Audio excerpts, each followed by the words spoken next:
kushaya umoya la endlini. Yabona ke manje kusela umama la ekhaya ioriginal. Hayi lemkhufefe lelo izothatha ama chance la ekhaya. Kubona bonke nje ngibabongayo ngithanda ukubonga wena kakhulukazi Cilo. Bengeke ihambe le nje lo kuba ubungekho wena. Hayi Cilo. Cilo. Cici. Ha Nkosi yami. Hayi yabona wena.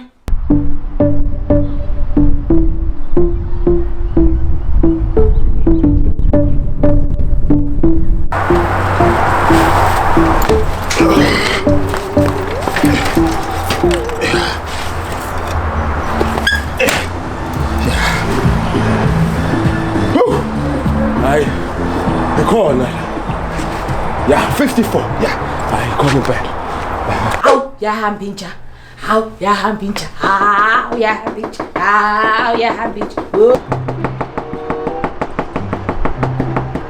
yeah. Au. Ubani manje lo? Yes, abo.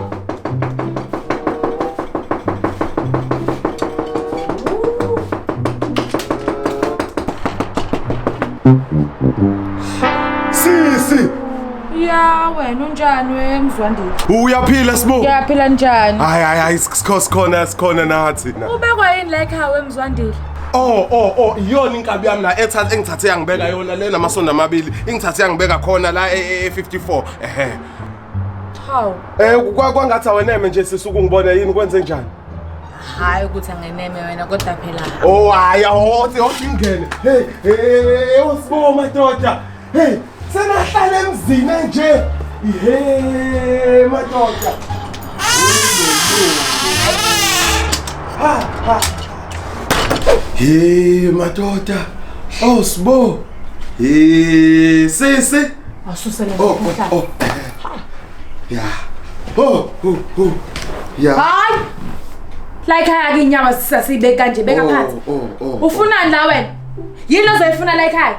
Oh hayi sisiwami ukusho ukuthi kukhona i-interview ekumele ngiye kuyona kusasa ekuseni lokho kusayo so bengenzela ukuthi ngibe seduze ukuze ngizokhava sona isikhathi salapha ngoba kumele ngifike ekuseni kakhulu. Ukuthi mina ke sengibuyile ngazohlala la eThekwini usuku zongobani kona. Sisi musa ukunaka izinto eziningi wena igazi lami ngikunuka ngalawa amakhala ngikunuka ngawo ngibheke ngaze ngakuthola lena ke inkabi yami akukho la engafiki khona khohlwa hamba yonke indawo. Kusamele ngitshele ubaba la ekhaya ukuthi sesinezivakashi ugoduka nini nkomo? Kusasa nje ekuseni ngizobe ngingasekho khululeka. Manje sisawusho ukudliwa nini ngilambile. Ufika nje usufuna ukudla. Angilambile siswami kade ngishayela. Ngizandile madoda hamba ubheke lapha ekitchen sakubekela lesikhoma sakho. Ubaba la ekhaya angafiki inkuma nekhuliphu la.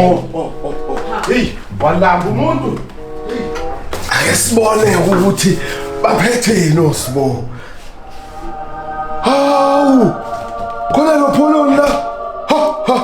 Angugcine nje lo pholoni. We babo, we.